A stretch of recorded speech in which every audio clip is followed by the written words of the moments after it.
Microsatellites, a new frontier, how to collaborate to make an Atlantic constellation.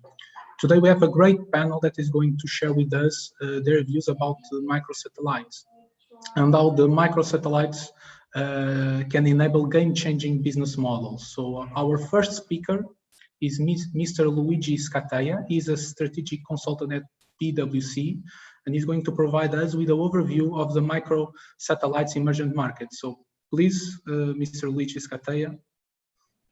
Thank you very much. Thanks a lot for the invitation to present at this panel, and thanks a lot for the introduction. So today, my presentation aims at providing just an overview on microsatellite, and particularly on what we more broadly call the small sat market.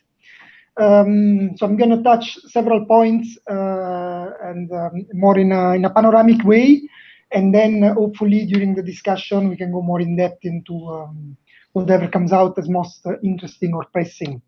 So just a few words on myself and specifically on the PwC space practice. Not going to spend much time, but just to say that the PwC and particularly the advisory branch has a dedicated space practice with an heritage that dates back to Booz Allen Hamilton and Booz & Company, some strategy consulting companies with strong aerospace and defense heritage. So we do a lot of work for the private sector and for the institutions. So on the side of the institutions, notably the European Commission, the GSA, the European Space Agency, several national governments in Europe and worldwide. And we also have an interest in capacity building from several points of view, including the downstream. So we have a dedicated offer supporting government and companies onboarding the possibilities of satellite data analytics, basically. So advanced analytics done on satellite data. So we have a website and several open publications that we have there. So more information can be found there.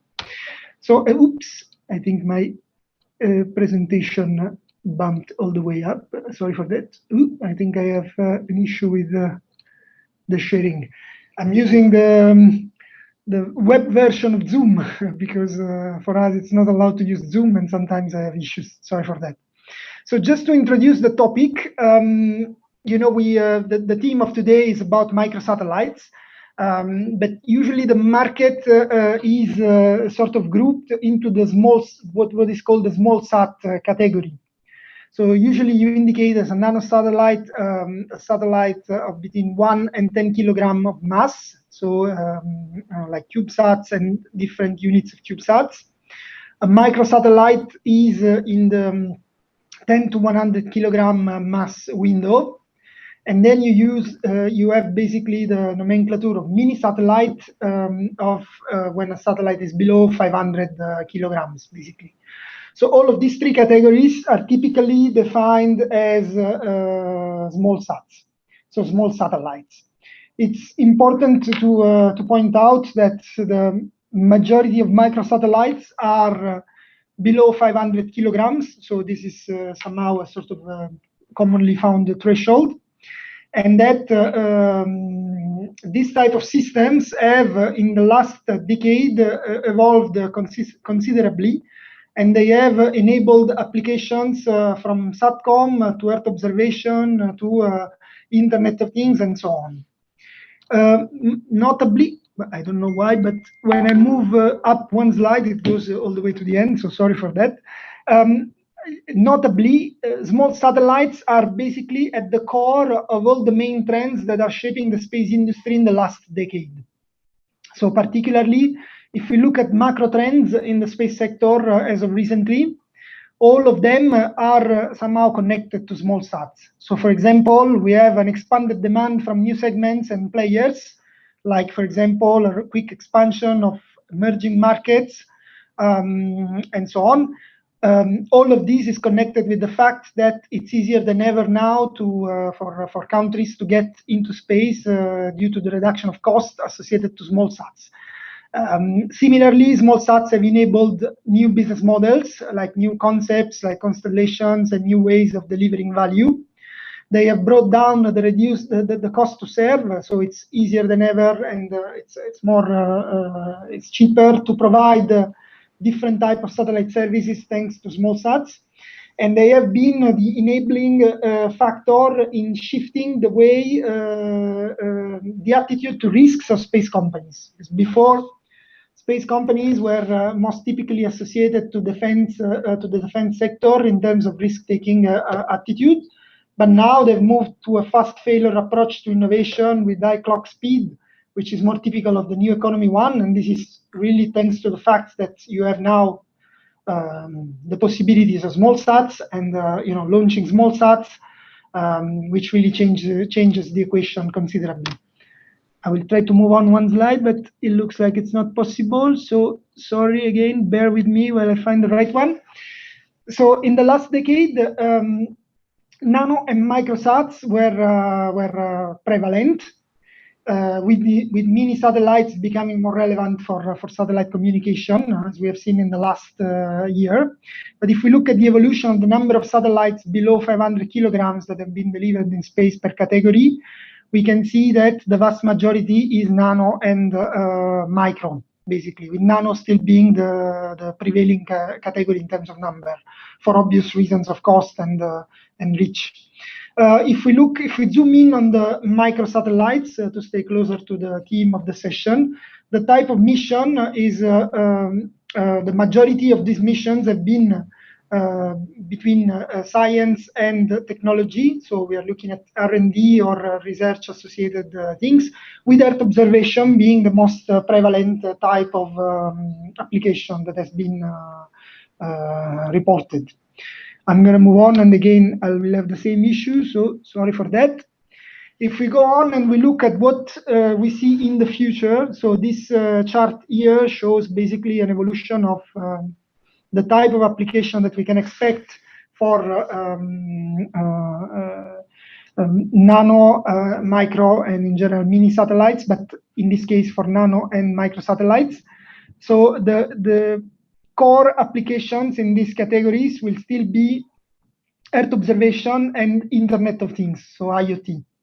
The main reason is that for communication, for telecom, particularly if you look at Starlink, for example, we are moving more into the area of mini satellites. So we are going above the 100 kilogram threshold.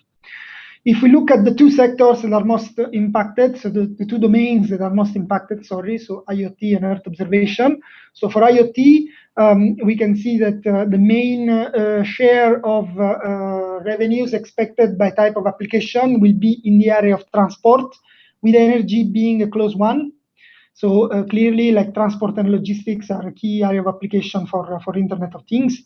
And that's where we see also many of the players leveraging small sats constellation, like, I don't know, the new Kinase, and even the companies like Myriota betting the most.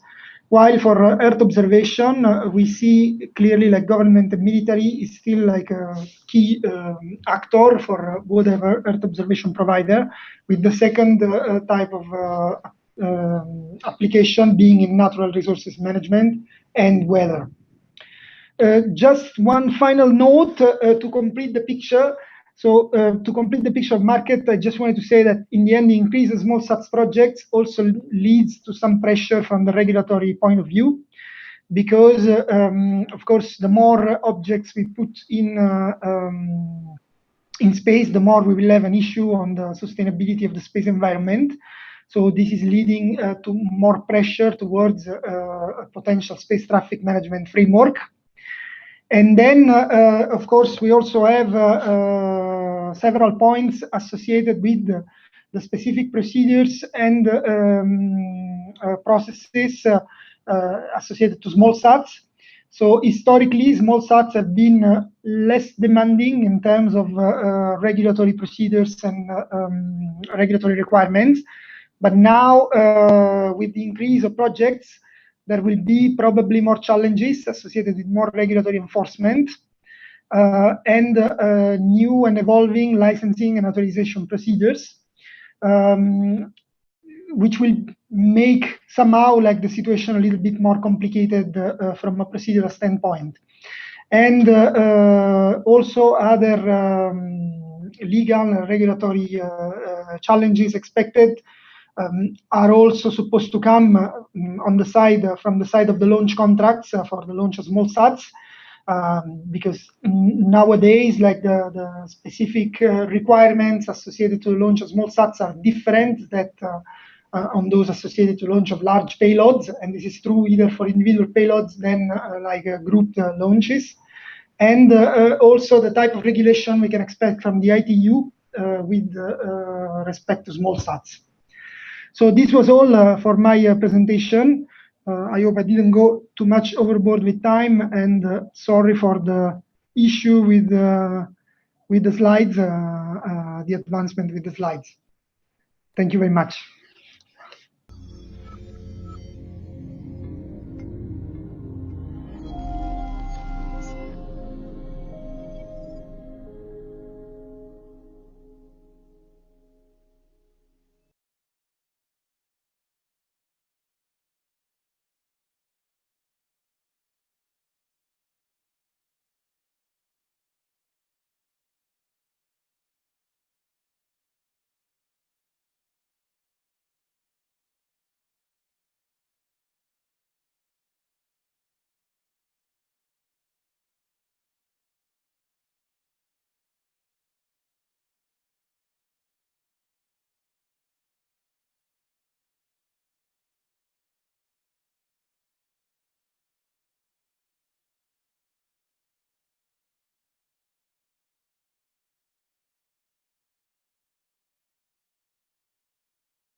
Okay, thank you, Mr. Lucius Catay, for your very clear and good presentation.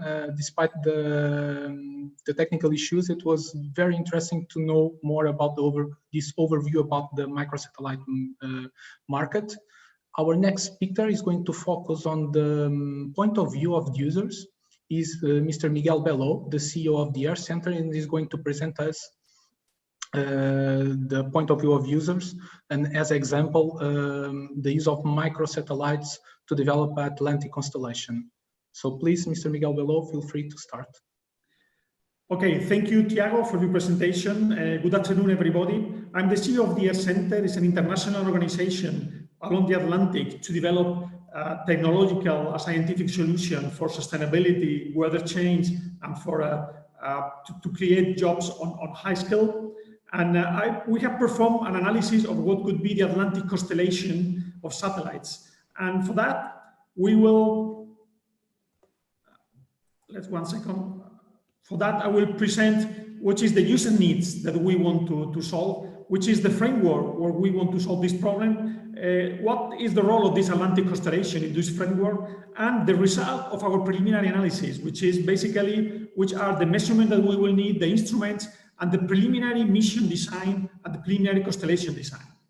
Well, the needs that we found in our country members along the Atlantic is a very long list, but basically those needs are coastal erosion, bay and estuarine protection, fish stock management, optimization of aquaculture, detection of oil spills and ocean contamination, atmospheric and air quality, but also communication, Internet of Things to communicate vessels and sensor along the ocean, ocean sea monitoring like AAS, disaster monitoring. There is a lot of needs, and the way we face for those needs is we are going to set up a framework. This is different. We call it a framework because it's not a single science, it's not a single system. We need to work with the different science like space, ocean, atmosphere, and also not a single system of observation. We need a system of systems to be able to provide solutions to all those needs. This framework we call Atlantic pole-to-pole observation system of systems. Pole-to-pole because there is no border in the ocean. All phenomena are global, and we have currents which go all around the Atlantic. We have to deal from the Arctic to the Antarctic. A system of systems, as I said, because a single system is not enough. Then this is the architecture of our framework, the architecture of our APOS system. There is a space component, there is atmospheric component with high altitude platforms and drones, sea surface with drifters, buoys, autonomous vessels, and underwater component with CTDs and gliders.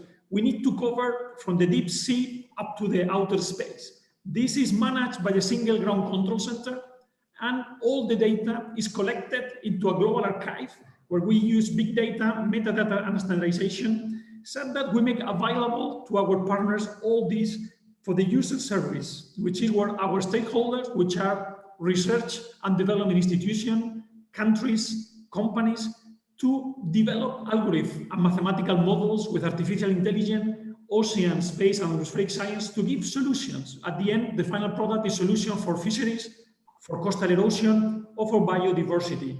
If we go in detail into this framework, the space component is one of the most important because it's the only one which gives synoptic measurements. Due to the very last field of view, we have a global view of the ocean. It's the only type of sensor which can provide that. We don't have to do everything new in the APOS system. We can federate existing assets. There is a lot of very good and sophisticated existing assets. There is the Copernicus Sentinel satellites with data free for all users around the world. There is the USA satellite from NOAA and NASA and USGS. But there is also in the Earth Center country member, there are satellites of Earth observation, Brazil, Nigeria, Spain. They have available satellites. We are using them. They will be part of the system. But there are gaps. There are gaps, and the gaps are related to very frequent measurements. There are ocean phenomena like tsunamis, upwelling, algal bloom for aquaculture, which require very frequent measurement every few hours. And for that gap, we think the only way to cover it is with a constellation. If we want to do the constellation affordable, should be a constellation of a small satellite. We call this constellation Atlantic Constellation, which is being promoted as an international collaboration with a very important contribution of Portugal. This is the preliminary definition of this constellation. We are doing it with two things in mind. First of all, we don't want to duplicate existing capabilities. Then we are looking to gaps on the Sentinel system, which is a very sophisticated system of satellites. Second, all payloads should be compatible with very small satellites because we want to use several dozen of satellites. Then we cannot have large systems which will make the price prohibitive. We will focus in commercial and institutional type of application. On the more commercial part, we need maritime traffic data, which is basically AAS. For the air traffic data for the North Atlantic, which is basically very congested, we are proposing ADSB, a sensor for air traffic. And for the communication, a transponder with IoT that we would like to be based on 5G new protocols. This is regarding the payloads for more commercial. For the more institutional scientific type of application, the measurement that we need to cover the needs are sea surface temperature, ocean chlorophyll, hyperspectral, multispectral imagery, color organic matter, all these that are in this view graph. But the most important issue, we know the spatial resolution, the revisit time, and the latency. We also need atmospheric pressure, ocean surface current, wave height. All of this basically is needed with a revisit time of less than 3 hours, with a latency of less than 1 hour. We can only do that with constellation. That's why we're targeting to a constellation able to provide those measurements with this revisit time and with this latency.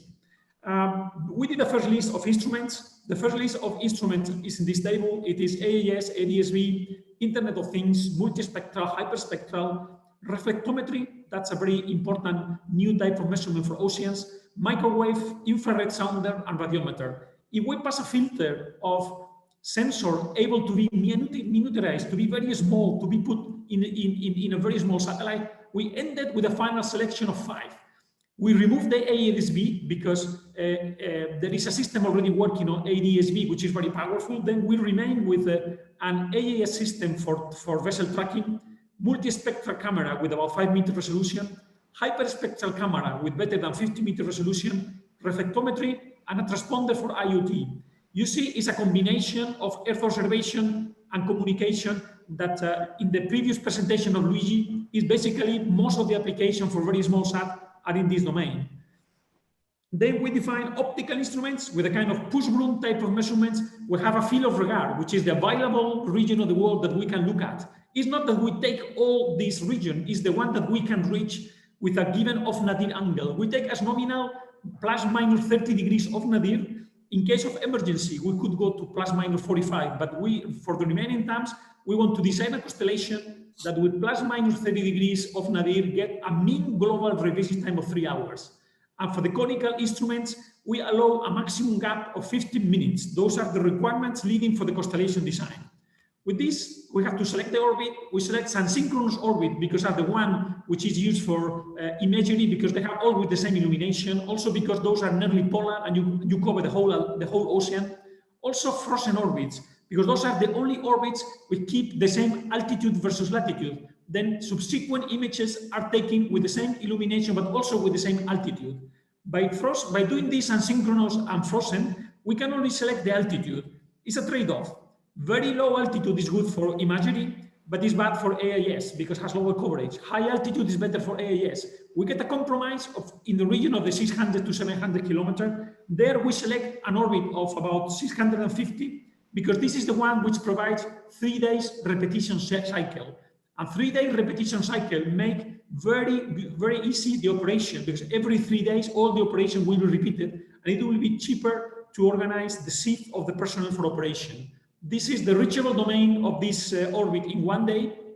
Then we need to put how many planes. If we want 3 hours, we have to separate the orbital planes about 3 hours. Very early in the morning at 6 a.m. and p.m. you have a lot of shadows. Right at midday you have sun glint. Then the optimum location is at 7:30, 10:30, 1:30, and 4:30 in the afternoon. This is the optimum location of the orbital plane. And the number of satellites per plane is the one that gives you a full coverage. You need 4 satellites. With 4 satellites per plane and plus minus 30 degrees, you get the full coverage of the Earth within one plane. That gives you this type of results. This is the area you can cover with 1 satellite, 2, 3, and 4. Then you are sure that 4 planes and 4 satellites, you get all the performance that you need, which is 16 satellites. This is the design of the constellation. This is the orbital elements of each one of those 16 satellites. And this is how the constellation, the coverage of the IES, you see that there are some small gaps. Those gaps has an average of 13 minutes, and you have an image every less than 3 hours. This is on the 3D, how the constellation will look like. And this is the performance in revisit time. In the equator, it's more than 4 hours. You go to 3 hours, a little bit north, and you get to a revisit time of half in this constellation. Those are existing cameras which measures 10 by 10 centimeters. They are very small. You can put them in a very small system. There are plenty of them already in the market as a cost. This is a typical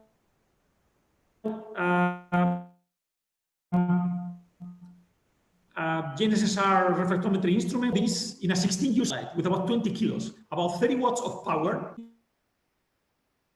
Instruments, we did an analysis, are now going to lead together with us for new analysis to further define this and to go to the final definition of this Atlantic. Please.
Okay, Tiago.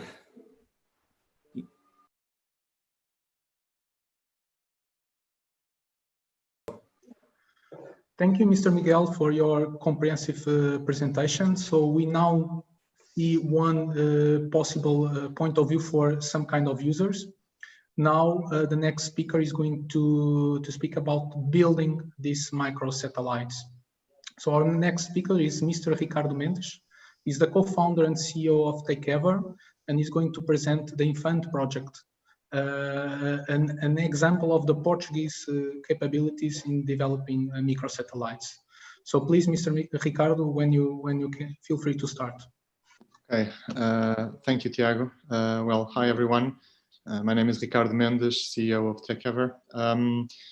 We only have 10 minutes, and so instead of going in depth into the project, I would like to give you an overview of what this project is about, and it's much more than building a satellite, which is usually what people think it is. When we first started Infant, Infant is part of a much larger strategy that we, together with several partners in the Portuguese industry, we started about 5 years ago. And today, most of those projects are already ongoing. This is the first one and the largest one. It's about a 10 million, more or less a 10 million investment project, but it's part of a bigger strategy. And so today, between all of us and all the projects, we have about 40 million in management. And that is basically the strategy that together with the rest of the team, with the other companies and institutes, we have put together to bootstrap the space industry in Portugal, especially on the upstream. So going specifically into Infant, the goal of Infant was and is to develop a satellite platform. And by this, I mean not only create a satellite and put it up there, but basically to create the stack of technology that we will need to replicate this satellite cheaply. So it's about developing all the subsystems. It's about developing integration capabilities. It's about developing all the processes for assembly, integration, and testing of this type of satellites. It's about developing some of the instruments where we believe there is a market opportunity. And most of all, it is about developing an ecosystem of companies and institutes that are routined in working together. And today, this is what we have. We have specialized the different companies and the different institutes in specific areas, as we will see. So basically, as you can see here on the slide, it's about creating a value chain in Portugal. And most importantly, about something that can be quickly industrialized so that we can supply the need of multiple users throughout the world. Obviously, the Air Center could be one of them. I won't go into, because we have so little time, I won't go into a lot of detail, but there are multiple goals to this project. Obviously, the satellite part and the technology part, but also to build something that would be meaningful from a user point of view. And our vision and our positioning has always been focusing on the Atlantic. If you look back at presentations all of us did 5 or 6 years ago, the Atlantic is the goal. It's where we are. We are the Portuguese industry, and obviously we want to have a say in helping out all the countries in monitoring the Atlantic. And so obviously we focus the satellite to be a precursor for an Atlantic-focused microsatellite constellation. So it's very, very good to see now the Air Center coming up with the designs that Miguel just put forward. They just reinforce the strategy that has been followed by Portugal, which 5 years ago it was very clear on where we should point the industry, and these things take years to develop. So the consortium is quite spread, so it's almost 20 entities. It's led by us, by TakeEver, but then we work together very, very closely with leaders of the different sub-projects that I will present in this next slide. But so together it's about half of us are companies, the other half are research institutes or universities. And one of the most important aspects, we all work together and very, very closely. And we have routined ourselves in working together.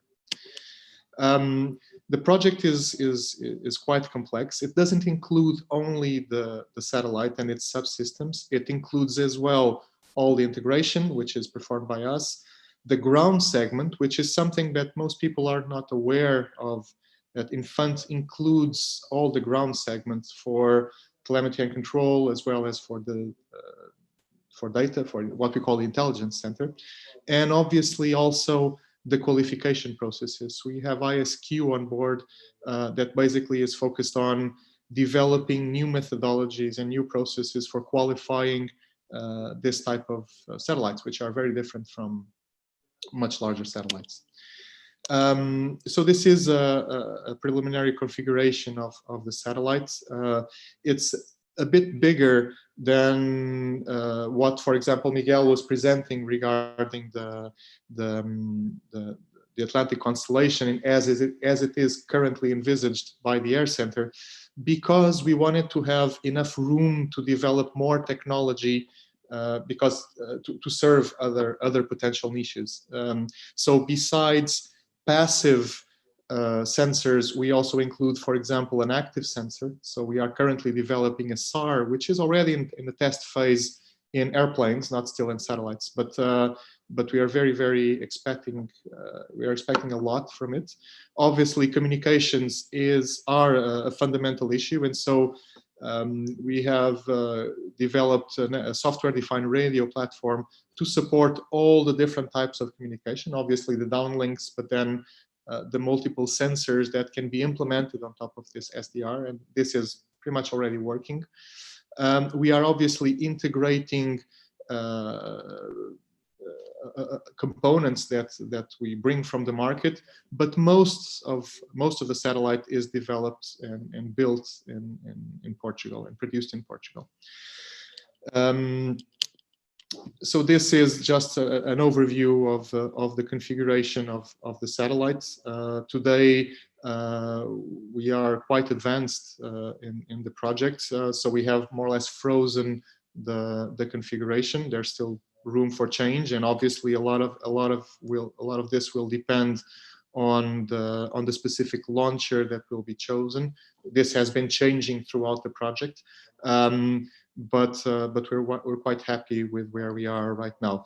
An important note, because this is an R&D project and we wanted to open up the opportunity for other sensors that will not be very commercially relevant at the moment, but we wanted to be able to bring experiments on board. And so there's a whole section of the satellite that's dedicated to multiple experiments from academic and from company partners. I won't go, again, we don't have much time, so I won't go into many specifics. Obviously, it will all depend, the launch will depend, the orbit will depend a lot on the launch opportunity we have. But overall, we're talking about a satellite that will be below 70 kilos. We'll make it as small as we can based on what we need to carry on board. Obviously, on subsequent versions of the satellite, so of subsequent instances of this platform, we will not carry everything on board, and we might not carry all the sensors. So obviously the mass will come down tremendously, and obviously we'll adapt the structure and the power availability for it. But the most important thing is that in Portugal, we will own all the technology stack to build this capability and to build small satellite constellations. Miguel pretty much illustrated what I was going to present here, but obviously, so I will skip this because it will take a long time. But obviously, the concept is to be able to have a constellation that is available and to it is available mainly through the Atlantic, throughout the Atlantic, but to be able to have data on requests. So one of the very important aspects is basically to to be able to make readings by request of a specific customer to follow a specific event. So to make better use of the assets that are out there. So basically, it's all about the coordination of the satellites within the constellation. Basically already talked about this. Some of the use cases that we are targeting. Again, so Infant is not, unlike Miguel's presentation, Infant comes from the industry. The goal is to develop the capabilities, but obviously we are focused on some of the use cases that are so important for our country and this region, the Atlantic region. So not only maritime surveillance, but also, for example, forest fires and then the extreme events, the harmful algal blooms, and obviously oil spills, which we have a lot of experience with in the Atlantic already. A very important part of Infant is the ground segment. So when we divide the ground segment in two, obviously one, the ground station to control the satellite, but we're building it to be able to manage a small constellation. And then the data hub, which is essentially a data center and all the capability to run services over big data. And this is something we are building already within the consortium. It's SAIA that's responsible for the data hub specifically. We are responsible for the operations center. In terms of timeline, we are nearing CDR for the satellite itself. Most of the subsystems have gone through CDR, and we expect to launch it so the project ends in 2021, and then we're finding the right launch opportunity, which we'll believe could be 2021 or 2022. So it will not be inside the formal scope of the project from the P2020 framework that is funding the project, but our goal is to be able to launch it as soon as possible.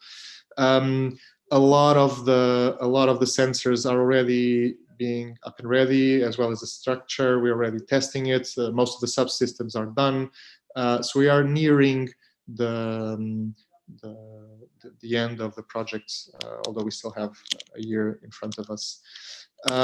Just wanted to have a very quick show of something that most of us didn't believe was possible, but we actually are right now at the testing phase of a SAR, which is fully developed here in Portugal, a partnership between the University of Porto and Tekever.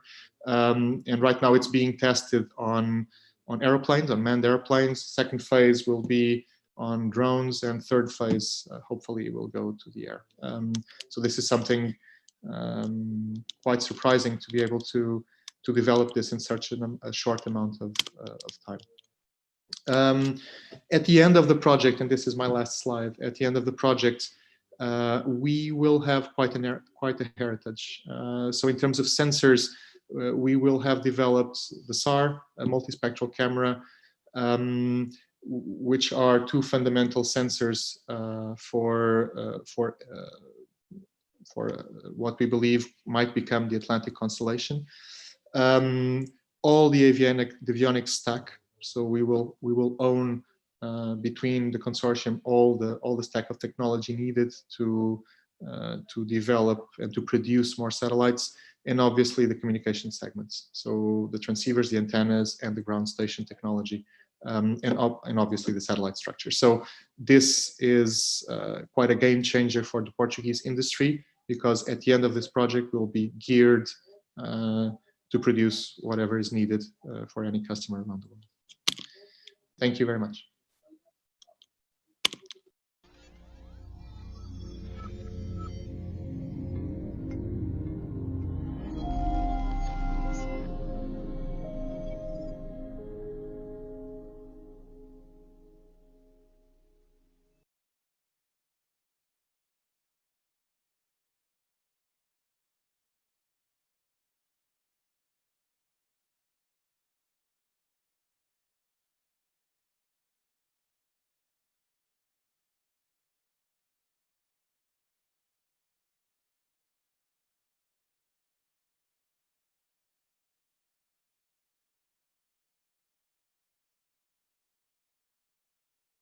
Okay, thank you, Mr. Ricardo Mendes, for this great presentation about Infant. Very interesting.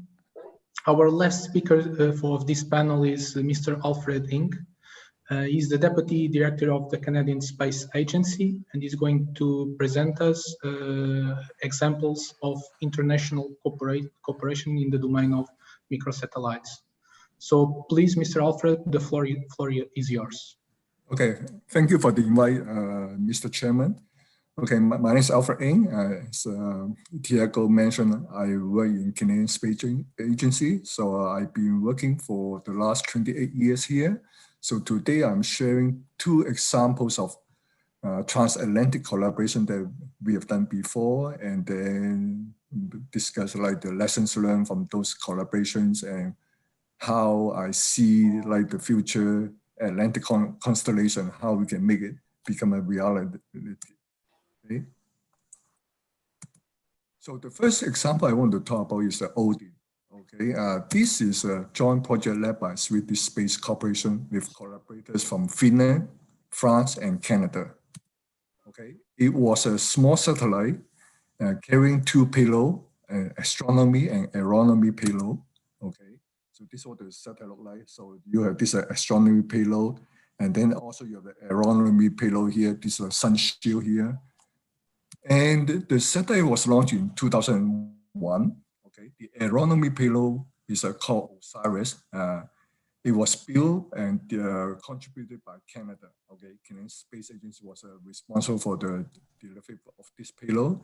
And this payload, it was used to measure and map the ozone and detect aerosols and nitrogen dioxide in the atmosphere. It was a very significant contribution in monitoring the health of ozone layer.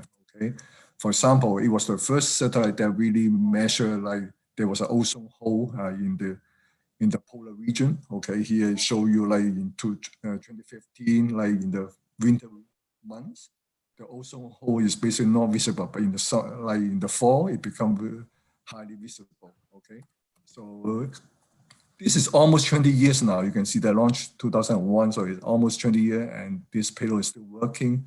The collaboration is still ongoing. So, and also the data is still used by the international atmospheric scientists. So this is why this is a very successful collaboration.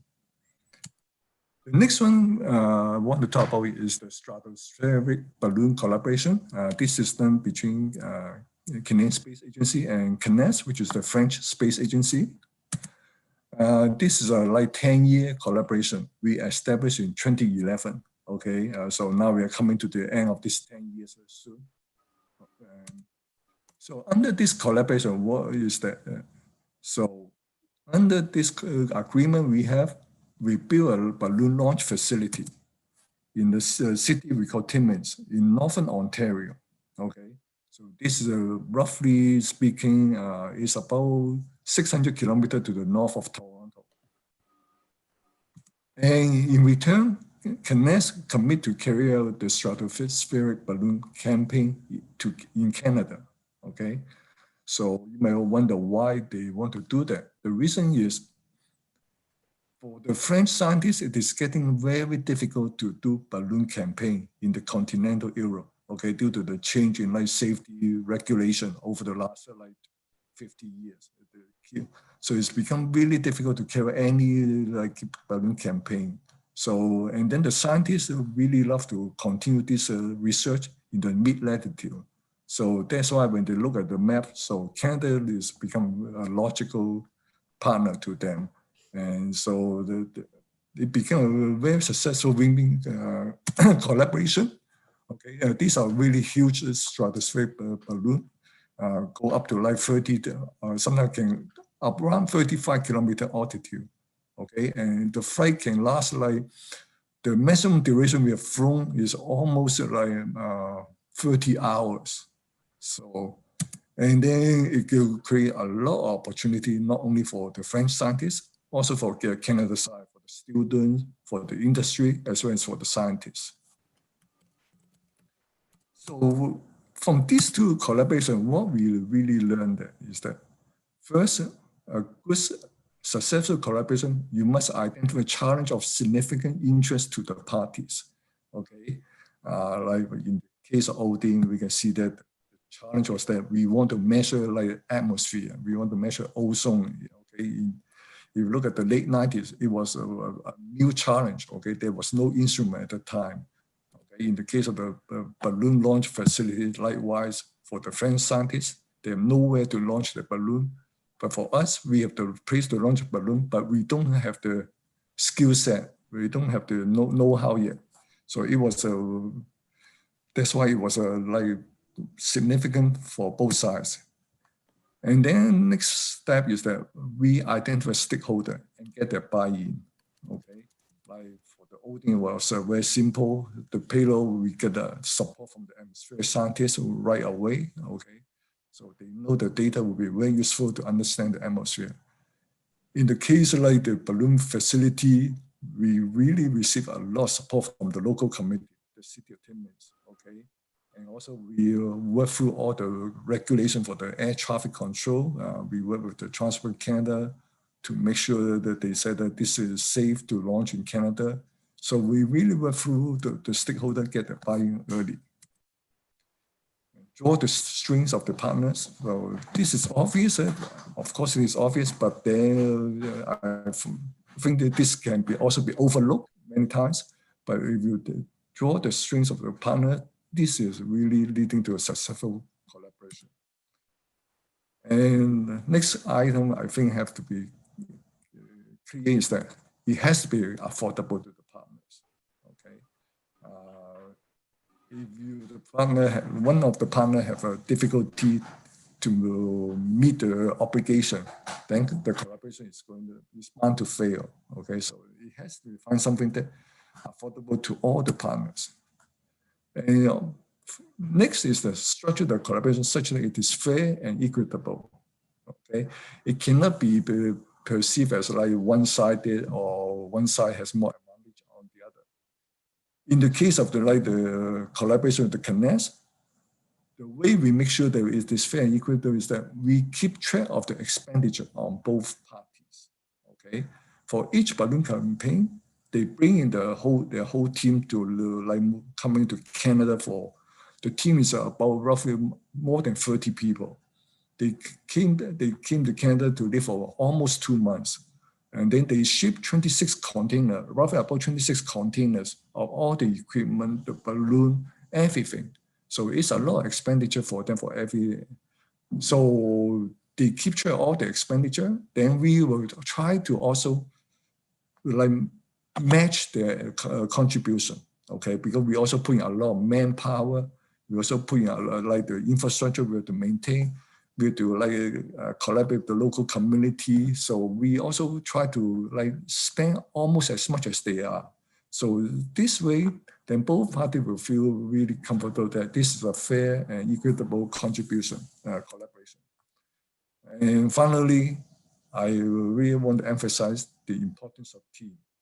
Okay, having a trustful, respectful, and transparent relationship right from the beginning is a must. If you want any collaboration to be successful, it is a must. Okay, you must have a team that both sides really have to be trustful, have to be respectful, and everything have to be transparent.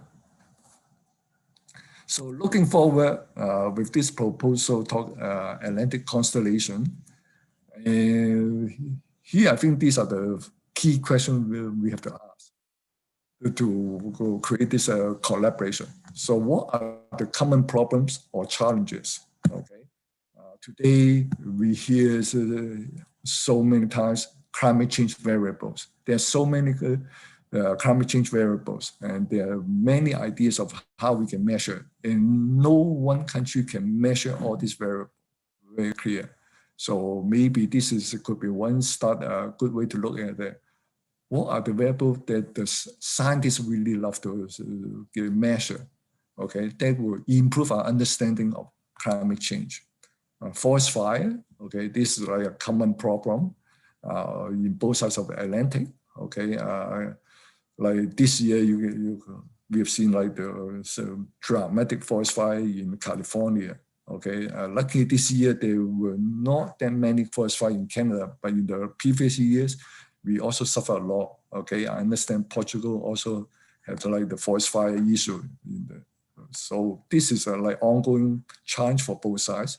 Ocean temperature, okay, we know like, for example, this is one of the driving force for climate change, and the more data, the better, obviously. So these are some of the examples I can think of. I'm sure there are many other examples. Partners. So who is going to take the lead here? Again, I see this very important. We need a strong leadership. Okay, and then first we identify who will be the partnership here, and then we need strong leadership to take charge. Okay, it could be from the government agency on both sides, and the partners are here. I also see that the involvement of academia and industry is a must. Okay, the academia, they are the one who will make the best use of the data. Industry likewise is the one we need to get the buy-in. Okay, the one they will see all this opportunity for them to grow, they will buy in to support this initiative. And platform, yes, I've seen the last few presentations talking microsatellite, CubeSat. Yes, definitely with the advance of like the microelectronic, we're seeing these two platforms are getting more and more powerful. Okay, compared to like the 20 years ago. So it is much more powerful at a much smaller footprint, and also by building the satellite small, typically you save time, and you save cost, and also you save the manpower. Also by going to the smaller platform, it is easier to involve like academia. Okay, and I think this is also a very good opportunity to involve academia. Okay, because at the end of the day, the data, I can see that the data gather, the scientists and academia would really love to see the data that will come out from the Atlantic constellation. And involving academia right from the beginning is a good move, in my opinion. Okay, this is all I want to share. Okay, thank you. Okay, thank you, Mr. Alfred, for your very good presentation. We are almost running out of time, but there is still time for a couple of questions and some questions from the audience. So the first set of questions are related with Infant. We would like, the question is, which kind of market opportunities can Infant tackle? What can be done to leverage the existing capability here in Portugal? And the last question related with Infant, when and from where do you expect to launch Infant?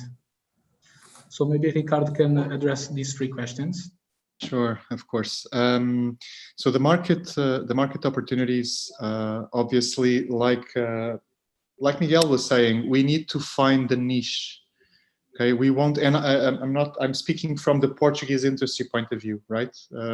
Not from the Atlantic point of view. We need to find where can we fit.